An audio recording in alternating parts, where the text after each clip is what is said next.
La semana que culmina ha sido particularmente agitada en materia política, económica y social. Y tal cual ha sido la tónica del gobierno de los tiempos mejores, las noticias reflejan que tales tiempos mejores no lo han sido para las grandes mayorías. Al contrario. Un proyecto de ley sumamente valorado por las mayorías es el que presentó al Parlamento la diputada Camila Vallejos, destinado a reducir la jornada laboral a 40 horas semanales.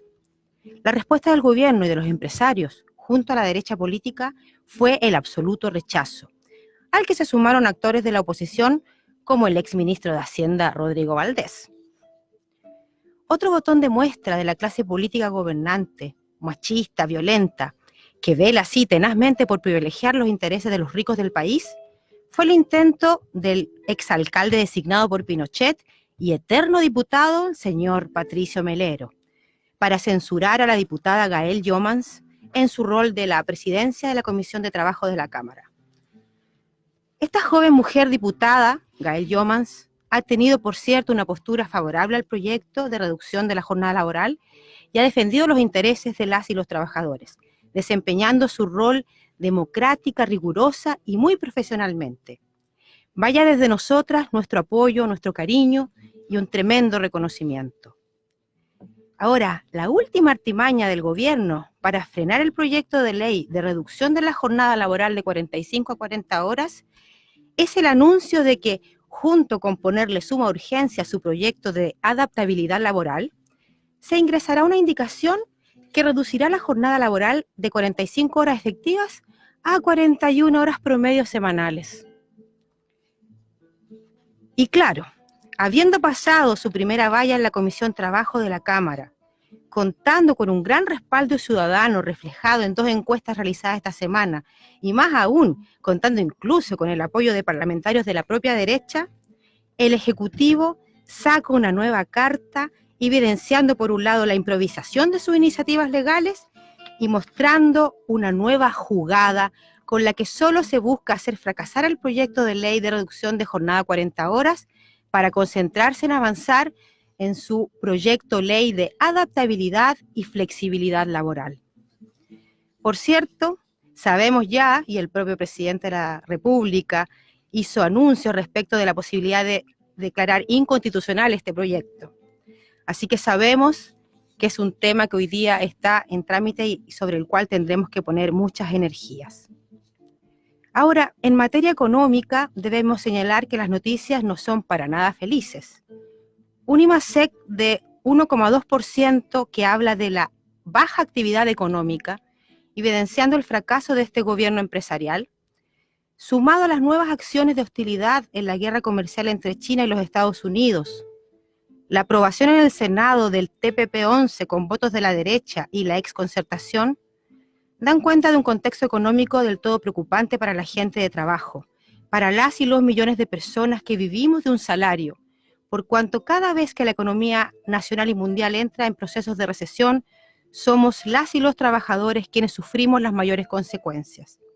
Bueno, ¿y qué decir de quienes deban acogerse a jubilación bajo el actual modelo de AFP? La Comisión de Relaciones Exteriores del Senado en votación unánime ratificó la adhesión al nefasto tratado TPP-11, el que ahora deberá ser discutido en las comisiones de Hacienda y Constitución de la Cámara Alta. Lo impresionante es que logró esta aprobación con los votos del, comillas, muy comillas, progresismo chileno, a cambio de un protocolo de garantías que promete que ninguna cosa mala ocurrirá con la entrada en vigencia de este tratado. Ese protocolo de garantías no es más que una serie de compromisos que apuntarían a impedir que resurjan cosas como el trabajo infantil, promesas de que no se deberían perder derechos laborales y medioambientales. Promesas un poquito absurdas, no solo porque hay una historia de mentiras, o bien porque son hechas por políticos que carecen de credibilidad, sino más bien porque no queda claro qué hará el Estado si finalmente ocurre todo lo que sabemos que ocurrirá si se aprueba el TPP-11, ya que el mismo texto del tratado explícitamente dice que quedaremos en orden a estar expuestos a pagar millonarias indemnizaciones a toda empresa que sienta amenazadas sus expectativas de ganancia por la implementación de alguna reforma aprobada en el Congreso, o incluso por una simple regulación que pudiera adoptar el Estado de Chile. Este protocolo de promesas no garantizadas es el resultado de las súplicas del senador Alejandro Guiller, que buscó un pretexto, una justificación para encubrir la entregada del país a través de su votación favorable a este nefasto proyecto. Esta semana también, lamentablemente, la Comisión de Hacienda de la Cámara de Diputados aprobó por una estrecha votación, 7 votos a favor y 6 en contra, la reintegración del sistema tributario, la que reducirá la recaudación fiscal en más de 800 millones de dólares cada año, beneficiando a los sectores de mayores ingresos de nuestro país. Lamentamos este retroceso en materia de justicia fiscal y tributaria, que genera incertidumbre en el ámbito estratégico para la estabilidad y desarrollo con justicia de nuestro país. Nuevamente es la democracia cristiana quien traiciona los acuerdos de su conglomerado.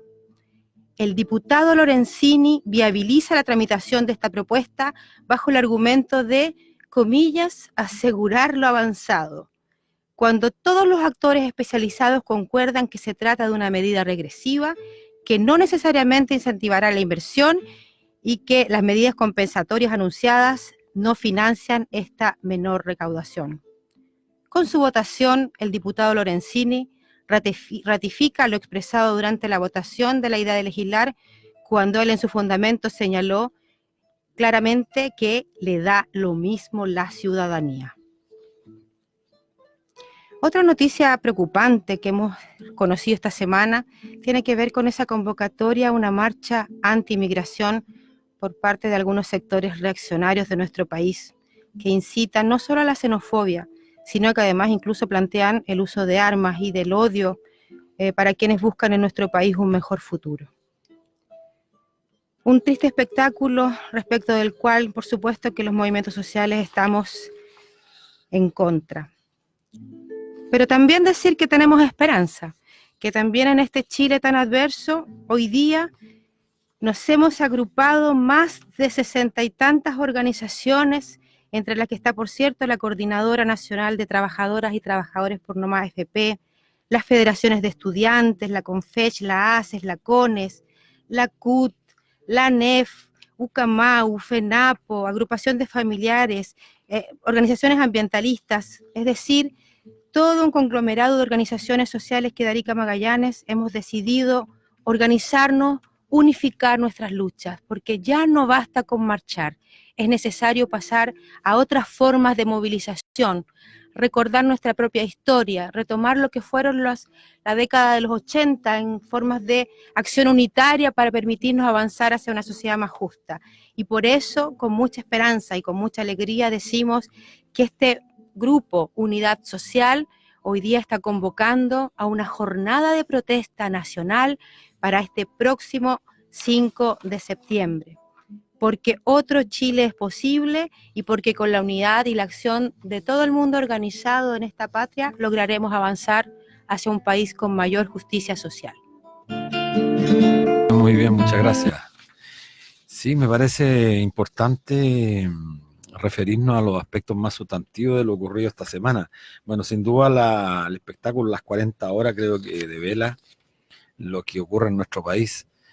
Siempre que se trata de querer avanzar en protección del mundo del trabajo, siempre que es necesario legislar en materia que permita restituir derechos, limitar el acceso del empresariado, que en estos últimos 40 años ha tenido un predominio del poder inconmensurable, siempre surgen voces al unísono, concertadas de parte del gran empresariado, para hacer terror, amenazar con que cualquier iniciativa en esa dirección va a generar desempleo, se va a producir baja de la inversión, el ahorro va a caer y en consecuencia la vieja política a la que nos tienen acostumbrados, que Chile necesita inversión, porque con inversión hay crecimiento, con crecimiento hay más riqueza y la riqueza chorrea hacia los más pobres. Chorreo, bueno, un discurso que jamás hemos visto, pero Pero yo además me quiero referir a ese tema. Bueno, ese es un tema gravísimo, el de las 40 horas, porque devela cómo está dividido nuestro país. Los empresarios se encargan cada poco tiempo, cada cierto y cada poco tiempo, de recordarnos que la sociedad está dividida absolutamente en clases. esto que parece un discurso añejo, el que ellos permanentemente lo colocan en la primacía del debate. Esta sociedad no puede pretender arribar a un gran encuentro cuando vemos una posición a los pocos días del presidente de la Confederación de la Producción y el Comercio y el presidente de la SOFOFA en en una abierta colusión a descalificar todo intento por tratar de reducir la jornada laboral, que es una de las más extensas del mundo. Claro. Si el problema es que no estamos hablando de jornadas pequeñas, nosotros trabajamos mucho tiempo. Bueno, eso es lo grave. Pero yo también quería referirme a una declaración que lamentablemente se publicó en el diario de Clinic, una entrevista que le hicieron al senador Ricardo Lagos Weber, y que es muy importante porque en esta entrevista Ricardo Lagos Weber dice: no veo ninguna propuesta en el Parlamento para terminar con las AFP, ni del Partido Socialista, ni del PPD, ni de Revolución Democrática, ni del Movimiento Autonomista. Senador. Y además, como guinda para la torta, señala estar dispuesto para ser candidato a la presidencia. Entonces, creo que los chilenos, las chilenas, ya después de 40 años, después de 29 años de esta democracia tan peculiar, ya no creo que la gente esté dispuesta a seguir repitiendo la vieja práctica de apoyar a aquellos que legislan permanentemente en contra de nuestros intereses. Nos representa como baila cueca, parece. No representa, claro, no representa absolutamente ningún como te dijera, ningún sentimiento de la gente. Bueno, eso es lo que podría decir.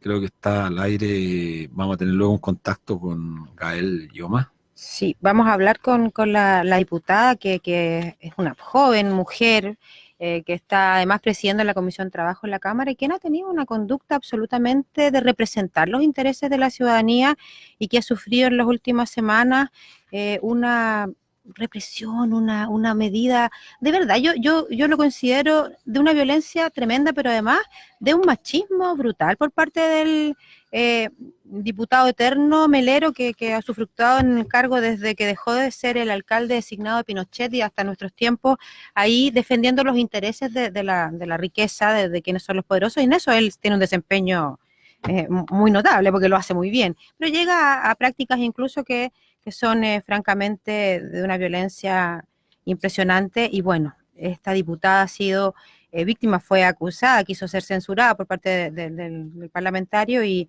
nosotros creemos que frente a ese tipo de prácticas la ciudadanía también tiene que ser muy activa y por supuesto las mujeres también en eso, con mucha fuerza, sí, defendernos y denunciar.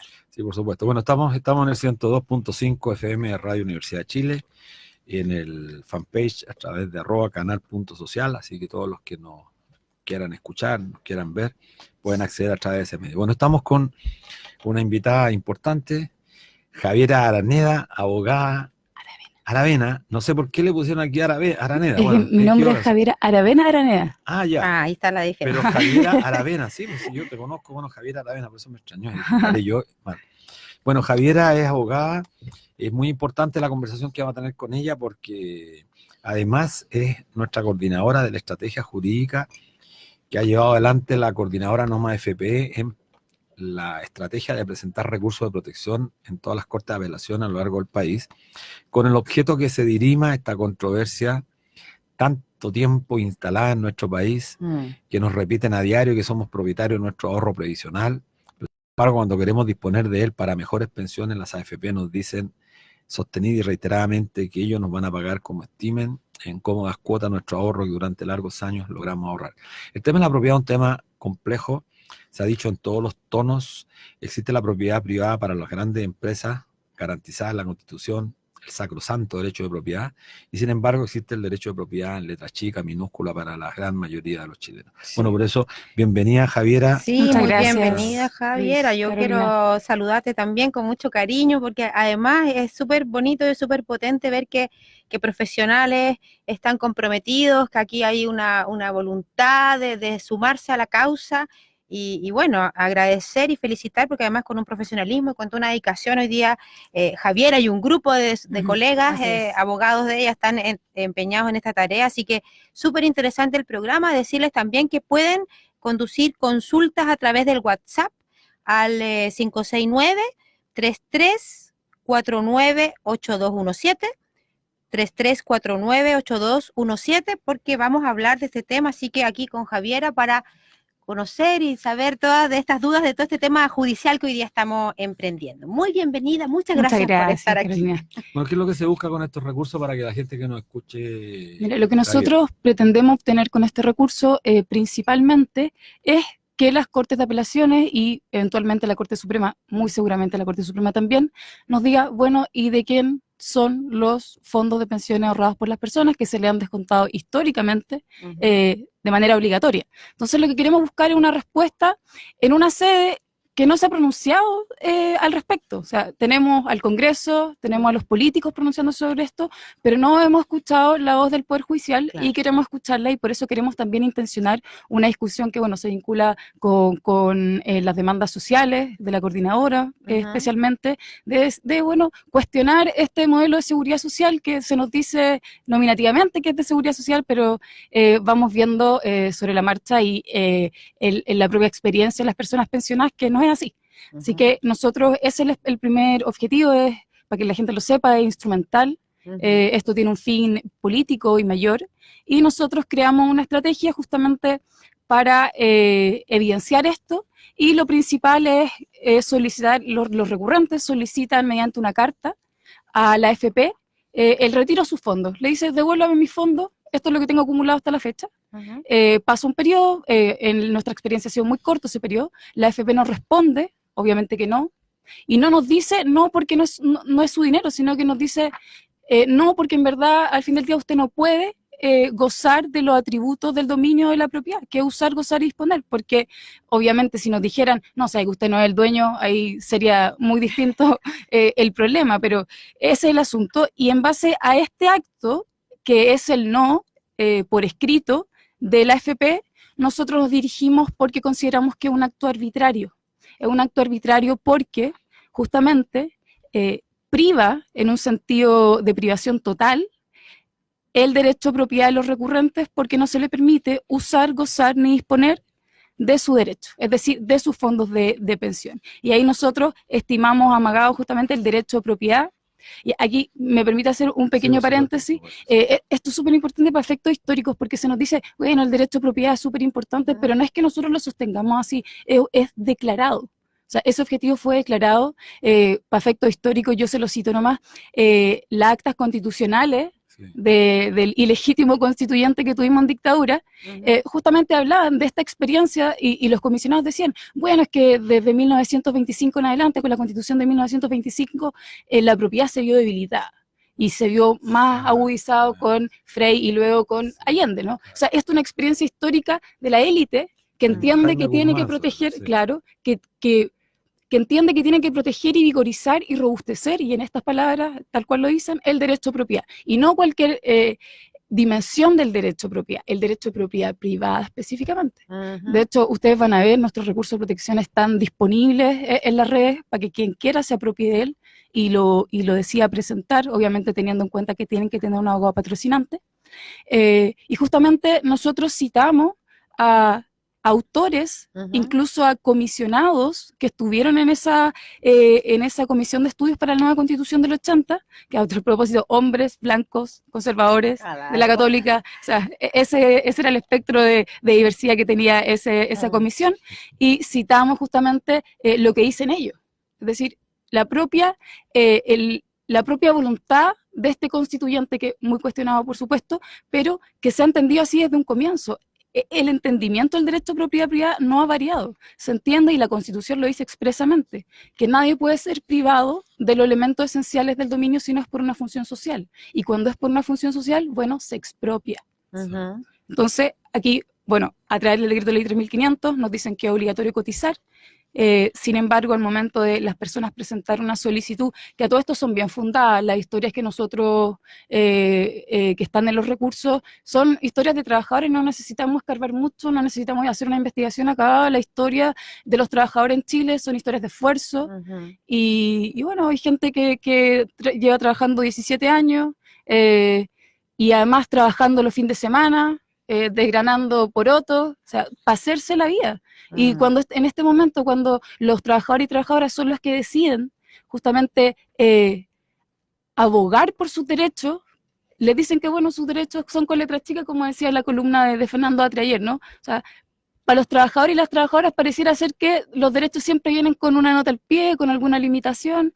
Bueno, ahí veremos qué dicen las Cortes. Nosotros, como les decía anteriormente, queremos intencionar una discusión y escuchar la voz de la Corte de Apelaciones, de la Corte Suprema. ¿Quiénes presentaron estos recursos? ¿Qué tipo de personas son las que han presentado estos recursos? Tú decías personas que necesitan, que son jubilados, que no son jubilados, ¿cómo es eso? Claro, nosotros hemos presentado recursos a lo largo de Chile de personas pensionadas y no pensionadas, es decir, de trabajadores que están obligados a cotizar y personas pensionadas que ya no están obligadas a cotizar. Te cuento el caso de Santiago, tenemos el caso de María Luz Navarrete, un caso, podríamos decir, icónico, porque tiene varios problemas de salud, ella necesita disponer de su ahorro, y además no son menores su ahorro. Ella tiene alrededor de 100 millones de pesos. O sea, es una de las privilegiadas en el sistema. Es privilegiada en el sistema, pero aún así su pensión no le alcanza, tanto es así que ella tiene una declaración de invalidez que no ha decidido tramitar porque no quiere dejar de trabajar. Ella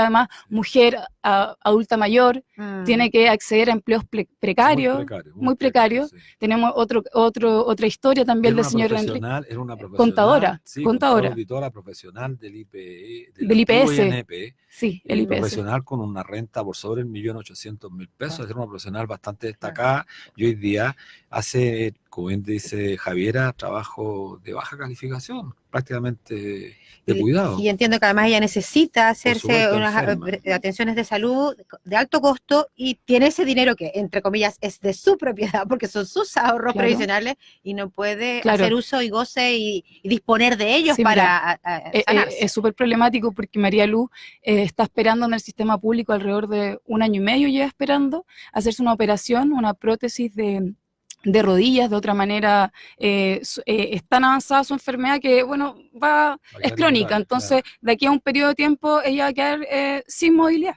Entonces, si no se opera ya, si no contiene el problema ya, no va a poder seguir trabajando. Es como es el epítome de cómo el sistema castiga a las personas adultas mayores. También tenemos el otro caso de Enrique Ñanculef, también trabajador público, que él tiene 66 años y todavía no se pensiona, justamente porque no puede prescindir de su trabajo y pasar a esto de pensionarse, justamente porque sabe que su pensión es miserable. Tanto así que Enrique hace 30 años que, además de trabajar de lunes a viernes, va todos los fines de semana afuera de Santiago, a campos, a chacras, a desgranar porotos, a llenar sacos de papa. Y no sé, pues nosotros conversamos, yo le preguntaba, bueno, ¿cuánto le pagan? Bueno, 3.000 pesos por saco. ¿Y cuánto alcanza a hacer en la jornada? 3.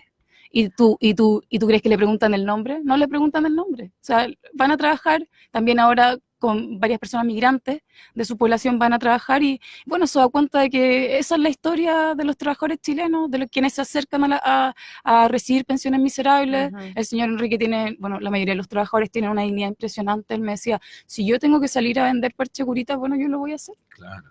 Bueno, eso devela que estamos ante un sistema absolutamente nefasto que priva de derechos fundamentales, esenciales. El Estado ha renunciado al ejercicio de proteger a la ciudadanía.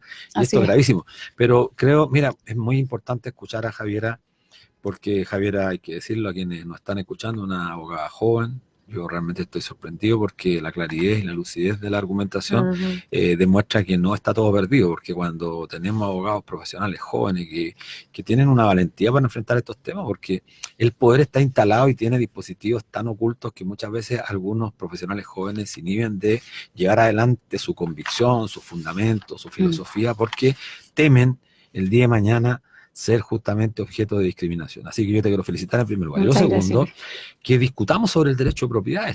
Esto no es privativo del mundo de los abogados, hay que decirlo ahora. El derecho de propiedad tiene que ver con una concepción filosófica respecto de un bien, del acceso que tiene la gente a los bienes públicos. Esto es una discusión vieja, del tiempo de los romanos incluso. Marco Tulio Cicerón, me recuerdo que tenía un tratado sobre los deberes que es re importante restituir y reivindicar, porque estamos llenos además de abogados que han caído también en la trampa de lo práctico, del pragmatismo. Entonces, lo que se han convertido más bien en lo que en el pasado era la distinción entre juristas y abogados. O sea, abogados solamente para aprenderse la ley prácticamente de memoria y no hacer el esfuerzo por comprender. Y por eso te felicito, porque mira, aquí se ha dicho una cosa importante. Nosotros queremos tensionar para que el derecho de propiedad, este derecho sacrosanto que Jaime Guzmán elevó a una categoría prácticamente de superioridad frente a todos los demás derechos, para que lo sepan quienes nos escuchan, derecho al trabajo, el derecho a la educación, el derecho a la salud, están en un rango menor, el derecho tiene preeminencia, el derecho de propiedad en este país sobre y frente a todos los demás derechos. Y es por eso que creo que esta discusión es importante y esperamos que los ministros de la Corte se refugien en el derecho, en la doctrina, en la doctrina comparada, en la doctrina internacional respecto de qué se entiende por el derecho de propiedad y cómo los trabajadores que estamos privados de seguridad social, porque no hay seguridad social en Chile, no nos pueden venir con el cuento de que esto tiene un fin predestinado, que está para desarrollar y garantizar las pensiones, cuando la mitad de los que se mencionaron en mayo lograron pensiones por debajo de los 52.000 pesos. Entonces, por eso me parece, pero me gustaría que nos comentaras para que la gente que nos está escuchando, porque más de 10 cortes declararon admisibles los recursos y otras 4 declararon inadmisibles. ¿Qué significa eso para la gente que nos escucha? Claro, mira, el recurso de protección, bueno, partamos de explicando esto, es un recurso rápido, sumario, cautelar, no es una acción lenta, es muy rápida, porque justamente se pretende cautelar ciertas garantías y derechos constitucionales que están señalados en el artículo 20 de la Constitución, ¿ya? Y bueno, uno de esos derechos protegidos es la propiedad. Y nosotros presentamos estos recursos de protección. Las Cortes de Apelaciones lo que hacen de manera inmediata es hacer un examen de admisibilidad. O sea, se preguntan, bueno, ¿este recurso cumple los requisitos para activar la instancia cautelar? Se preguntan, por ejemplo, si el recurso fue presentado en plazo, 30 días corridos desde que se ocasiona este acto que nosotros estimamos arbitrario, y además se estudia si existen hechos que puedan constituir vulneración. Y esto es importante porque ellos no hacen un examen de fondo, sino que desde el momento en que hay una sospecha de que puede existir una eventual vulneración, ellos tienen que habilitarse para decidir. Este es el examen de admisibilidad. En la mayoría de los casos ha sido exitoso este examen de admisibilidad. Las Cortes de Apelación han estimado que sí se cumplen los requisitos para conocer del fondo, es decir, ellas se habilitan para luego decidir finalmente si le devuelven o no el dinero a los recurrentes tanto pensionados como no pensionados, ¿ya? Y en otros casos ha pasado que nos han declarado inadmisibles los recursos de las Cortes de Apelaciones, y ahí hemos tenido de todo, porque hay cortes que nos han dicho, no han entregado decisiones de fondo, ha sido muy extraña las razones por las que nos han rechazado los recursos, pero nosotros hemos presentado recursos de reposición. Ya, y eso está en proceso todavía. Y ahora estamos en la etapa, la mayoría de las cortes han decidido mantener su decisión, entonces conceden el recurso a la Corte Suprema, y la Corte Suprema, nosotros apelamos, entonces ahora la Corte Suprema tiene que decidir si el recurso es finalmente admisible o no. Eso es. Entonces ya, perfecto, nos queda relativamente claro. Una vez que la Corte se pronuncie, cuando entren a la discusión del fondo, vendrá entonces luego una sentencia. Así es, mira, en la mayoría de los casos está corriendo el plazo para que las AFP informen, es decir, contesten nuestros recursos de protección. Y luego de eso, se convoca, las Cortes convocan a que se deduzcan los alegatos, y los alegatos pueden ser variables. Nosotros lo hablábamos en la mañana, esto de, bueno, ¿y cuándo va a ser? Es que es relativo porque depende del funcionamiento de cada Corte. Nosotros estimamos que en octubre ya es seguro que quizás tengamos algunos fallos. Perfecto. Estamos aquí en el 102.5, Radio Universidad de Chile, la radio que piensa, conversando con la abogada Javiera Aravena acerca de la estrategia jurídica de la Coordinadora Nacional de Trabajadoras y Trabajadores por No Más AFP. Vamos a ir a un breve corte con Anita Tijoux, Doctrina de Shock. Estamos en el 102.5, Radio Universidad de Chile, una radio pública para Chile. Estamos conversando con Javiera Aravena, que es nuestra coordinadora nacional en la estrategia jurídica por No Más AFP, conversando sobre lo que ha sido estas últimas semanas bien agitadas respecto de esta tramitación de recursos de protección. Cuéntanos. El recuento. El recuento en las Cortes de Apelaciones. Mira, admisible en 9 Cortes de Apelaciones: la de Arica, Antofagasta, La Serena, Valparaíso, Santiago 2 casos, Chillán, Valdivia y Punta Arenas. En en las cortes en que se ha declarado inadmisible el recurso ha sido en Iquique, Santiago y Concepción, y en esos 3 casos estamos ya en la Corte Suprema. La Corte Suprema debería decir en las próximas semanas o 2 semanas más si el recurso finalmente lo declara admisible o no, y esto supone que ordena a la Corte de Apelaciones de origen conocer del fondo, es decir, decir si va o no devolver el dinero, va a ordenar a la AFP devolver el dinero al recurrente, y en Rancagua se presentó ayer el recurso. Así que ahí tenemos nuestras esperanzas puestas en que se declare admisible, y bueno, y si no se declara admisible, vamos a reponer y irnos de apelación a la Suprema si es necesario. Claro, bueno, está faltando Aysén todavía, Aysén, Maule, y que esperamos que esta semana se presenten esto, o la próxima semana presentar esos recursos que son muy importantes. Ahora, una pregunta, Javiera. La Corte de Apelaciones tiene que pronunciarse sobre el fondo donde ha sido declarado admisible. Sí. Eso es un trámite. ¿Hay alegatos de los abogados en esa corte? Sí. ¿Eso lo podéis explicar? Luego de que la AFP informe, se van a fijar los alegatos, y ahí es relativo cuando la fecha en que pueda alegar los abogados, porque bueno, la práctica es así, se ponen en tabla las causas que se van a alegar, muchas veces ese día no se alega, pero desde el momento en que se alega va a alegar tanto el abogado de la recurrente o del recurrente y el abogado de la AFP. Luego de eso, la Corte va a estimar que ya tiene todos los antecedentes necesarios para decidir, y va a dictar un fallo de fondo, por decirlo de alguna manera. Va a decidir si efectivamente le devuelve o no el dinero, pero a nosotros lo que nos importa es la argumentación. Okay. Lo que nos importa es que nos digan, bueno, y si esta propiedad está sujeta a limitaciones, bueno, ¿por qué? Y si apelan a la seguridad social, bueno, pero es que en Chile no tenemos seguridad social. Claro. Y si nos dicen algo más, nosotros estimamos que va a ser un argumento por ahí si es que nos rechazan los recursos, pero sí es importante que esta decisión del decido yo, es decir, una iniciativa individual, particular, transite hacia el nosotros decidimos, que parta invitando a las personas a accionar, pero que también accionan de modo colectivo, porque individualmente sabemos que no vamos a lograr mucho. Yo creo que es súper importante lo que estás diciendo, porque para aclararle a todos los auditores que las personas que han presentado sus casos en esta estrategia jurídica lo están haciendo no en la dinámica o en la perspectiva de resolver individualmente su particular situación, sino que se han sumado a la causa, a la lucha por recuperar un sistema de seguridad social, y por lo tanto son casos emblemáticos que estamos presentando en la lógica de cuestionar el sistema y no de salidas a la peruana, de buscar que cada uno se arraje con sus uñas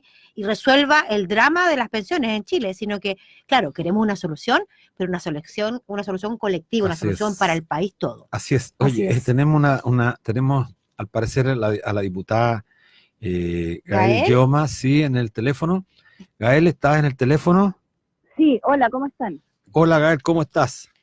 Hola, Gael. Bueno, agradecerte como siempre tu buena disposición, estimada y querida diputada. Bueno, la moción impulsada por Chile Vamos pretendía censurarte en tu condición de diputada de Convergencia Social, además presidente de la Comisión del Trabajo, y esto había sido tildado por la oposición como una actitud, bueno, por todos como una actitud matonesca del diputado Patricio Melero, el eterno diputado. Todos los que nacimos, yo soy bastante ya añoso, nací conociéndolo. Y antes era alcalde designado por Pinochet. Entonces, pues, si yo ya nací conociéndolo, imagínate cuántos años tiene este tipo.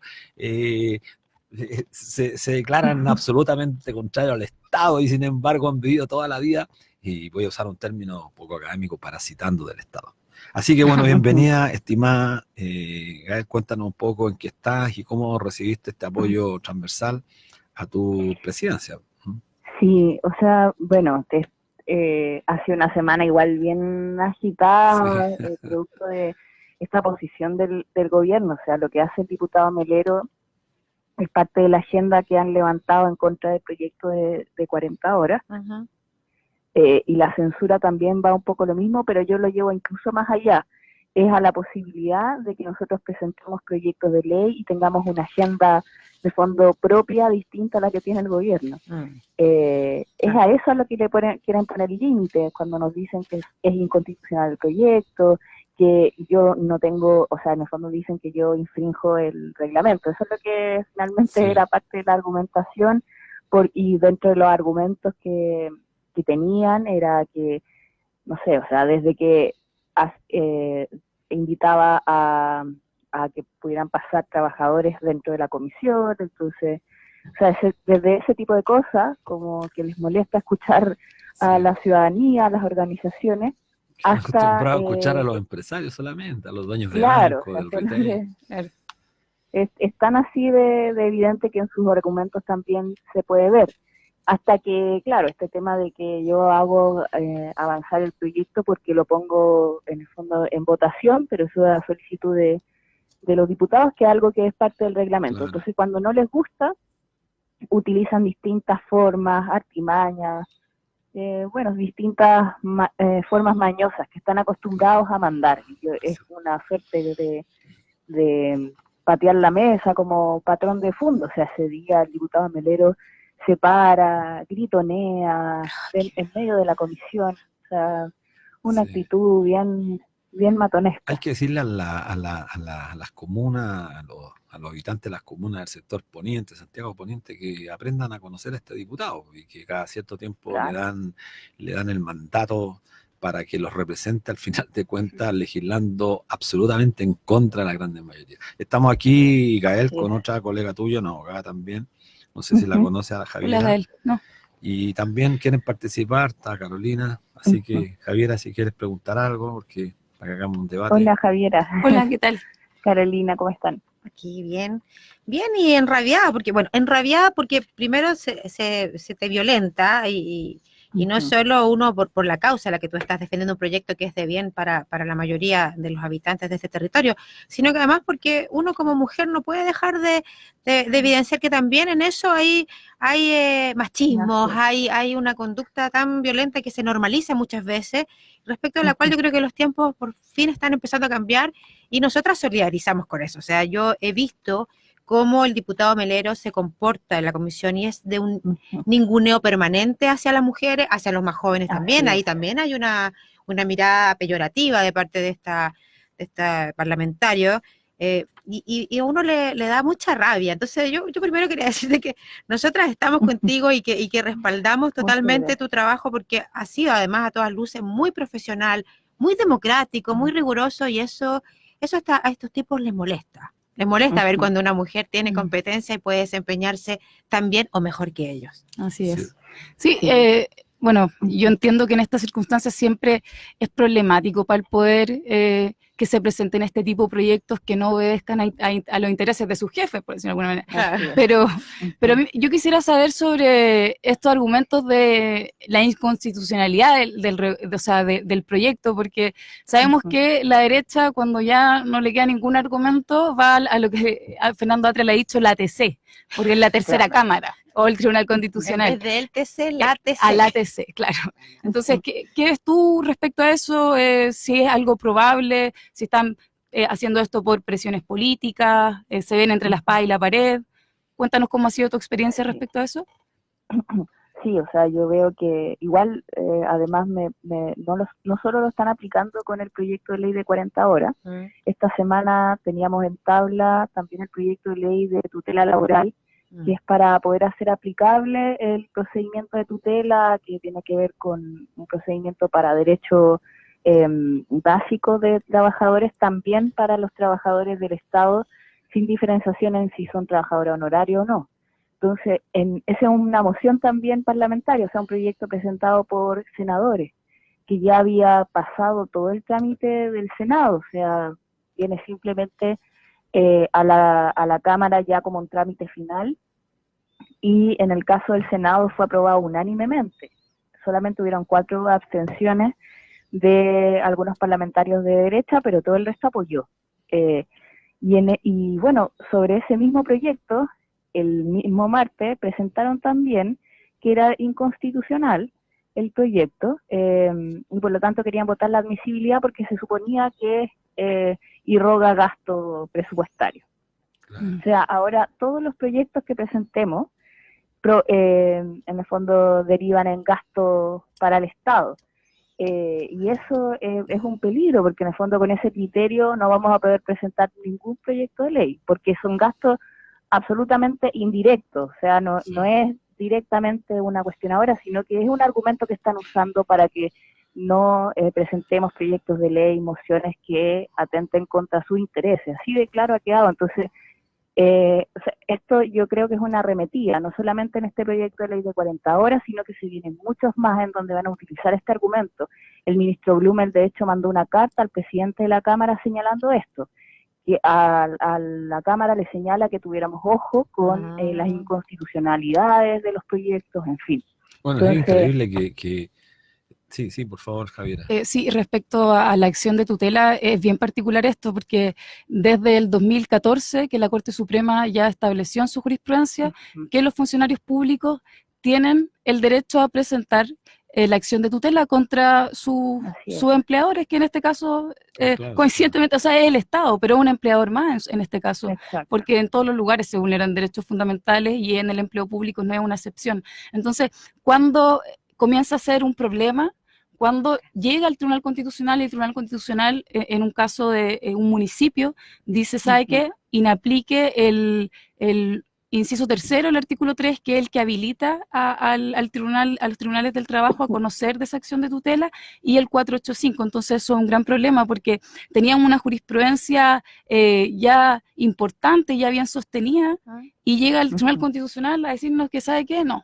¿Sabe qué? No, esto, Claro. usted, trabajador público, no tiene derecho a esto. Entonces, ahí es cuando se hace necesario, o sea, siempre debiera ser así, pero ahí es cuando es necesario que los congresistas, que los diputados, los senadores se alineen en este sentido en pro de los derechos fundamentales de los trabajadores de Chile. Entonces, eso me gustaría precisar. De todas formas, ¿no? Y bueno, con la última noticia también de que hay un cambio en la presidencia. No digamos que teníamos un presidente muy amigo de defender derechos, pero sin embargo, igual el cambio también va con alguien muy cercano al gobierno, en particular al presidente de la República, a la presidencia del Tribunal Constitucional. Y creo que también demuestra que van a utilizar todas las herramientas como lo han utilizado otras veces. La derecha es bien buena para, cuando pierde los debates democráticos en el Congreso, hacer mano del Tribunal Constitucional como la última instancia donde pueden seguir ganando y terminando el gallito. Creo que eso es lo complejo. Bueno, la Constitución política sigue siendo uno de los objetivos fundamentales para la gran mayoría de nuestro país. Si no la cambiamos, estaremos permanentemente amenazados. Yo quería hacerte una pregunta. No sé si viste la entrevista de Clini al senador Ricardo Lagos Weber, que señala, mira, pero te leo muy bien. No veo ninguna propuesta en el Parlamento para terminar con las AFP, ni del Partido Socialista, ni del PPD, ni de Revolución Democrática, ni del Movimiento Autonomista, ni de Convergencia. Bueno, y además, a renglón seguido se plantea como un futuro candidato a la presidencia, no sé quién, qué grupo, qué movimiento social lo está apoyando, pero en fin, igual que Insunza, toda esta gente que siempre está disponible, como el señor, etcétera, etcétera. Bueno, y yo quería preguntarte, porque nosotros tenemos una propuesta hoy día a las 18 horas, la vamos a hacer pública nuevamente, la estamos ajustando, le hemos hecho algunas correcciones, y en la Casa Central de la Universidad de Chile se va a dar a conocer ante congresistas, ante autoridades, ante académicos, etcétera, ante muchos dirigentes sindicales. Y que una persona como Lagos Weber venga a señalar esto gravísimo. Entonces quería preguntarte tu opinión, porque además tú eres presidenta de un partido importante que está en proceso de legalidad. Sí, bueno, la verdad es que eso no es así. O sea, simplemente ellos conocen que nosotros dentro de nuestro programa también, que se levantó del Frente Amplio, adherimos a la propuesta de la coordinadora, cuando se presenta también la iniciativa popular de ley que presenta la coordinadora a distintos parlamentarios, los parlamentarios adherimos, que a lo mejor no sé, yo creo que no hay mucha costumbre de que parlamentarios o partidos políticos adhieran a propuestas de movimientos y organizaciones sociales y esas sean en el fondo sus apuestas programáticas. No, en el fondo yo creo que acá al menos no se ha visibilizado eso. Y bueno, por lo demás, y él lo sabe también, no tenemos atribuciones para presentar proyectos de ley en esta materia, los parlamentarios. Y aunque quisiéramos, tuviéramos el impulso de hacerlo, no va a quedar ahí. Entonces ese es el problema que tenemos también con la actual Constitución, con la restricción del debate, que finalmente hace que todo depende de lo que presente el presidente de la República en esta materia. Sí. Entonces, incluso en materia de indicaciones, hubo harto debate respecto a las indicaciones que tuvimos que presentar, votar, en fin, porque muchas de ellas, ellos al menos peleaban las inadmisibilidades, Sí. y simplemente era poner cortapisa a las ganancias de las AFP, que querían incrementar incluso con Sí. esta reforma. Entonces, Qué bueno, creo pena. que Bueno, eso esto es una pena porque el mundo del así es. trabajo, particularmente quienes venimos hace tanto tiempo intentando restituir estos derechos fundamentales como es la seguridad social y particularmente mejorar el nivel de pensiones de nuestros compatriotas y toda la gente que vive en nuestro territorio es bastante Sí. grave. Bueno, te queremos, sabemos que estás muy ocupada, Gael. Queremos No, muchas despedirte, gracias. agradecerte. Te enviamos un beso luego. grande, Un cariño, beso a ustedes y también. seguimos En contacto. encontrándonos en las Sí. cosas, en las luchas que estamos dando. Gracias por tu No, apoyo, Gael. Muchas gracias. Fuerza, Gael. Chao. Muchas gracias a ustedes y bueno, nos seguiremos viendo. Así es. Mira, Chao. chao, la gente pregunta, un auditor de Punta Arenas nos pregunta ¿por qué el gobierno no declara libertad previsional para poder trasladarse al antiguo sistema que todavía existe? O sea, a propósito de lo que también decía la diputada, o sea, un gobierno y parlamentarios que no escuchan la voz ciudadana ni están representando los intereses, pero la gente legítimamente pregunta ¿por qué no hay libertad? ¿Por qué no puedo elegir en Claro, dónde bueno, es claro, porque no estamos en un cotizo? país donde la libertad verdadera se puede ejercitar, solamente la libertad está para garantizar el derecho al gran empresariado, garantizándole el famoso derecho de propiedad, y para nosotros los de abajo, la gente común y corriente, la gente sencilla, conculcación de derechos. Bueno, esa es la realidad, por eso invitamos a toda la gente a seguir activamente vinculándose al movimiento social, tratando de hacer fuerza, que es la única forma para cambiar este mundo. Queremos agradecer a Javiera. Muchas gracias por la invitación. Sí, Javiera, muy amable. Cuando quieran. Sí, sí. Bueno, y felicitarte por todo lo que estás haciendo, porque la labor de coordinar como coordinadora jurídica de esta gran ofensiva esperamos que tenga eco. El Congreso está callado, no dicen nada a propósito de este gran debate que es el debate de la propiedad privada. Uh-huh. Así es, vamos a despedir entonces al auditor, agradecerle a Javiera y a todo el equipo de abogados que está empeñado en esta lucha y reforzar eso, la lucha suma y sigue, queridas compañeras y compañeras. El 5 de septiembre tenemos el llamado a protesta nacional, a expresión ciudadana con todas las formas legítimas que nos permitan romper la normalidad para recuperar todos nuestros derechos sociales por una vida digna. Así que desde hoy día... 18 horas. Ahora a las 18 horas en la Casa Central de la Universidad de Chile Sí. vamos a presentar la actualización de la propuesta técnica para un verdadero sistema de pensiones. Propuesta que hoy día es técnica y también es proyecto de ley trabajado a través de los cabildos que desarrollamos el año pasado y que tiene la legitimidad de la amplia participación ciudadana. Así que vamos con todo el ánimo a seguir luchando por transformar esta realidad. Hasta luego.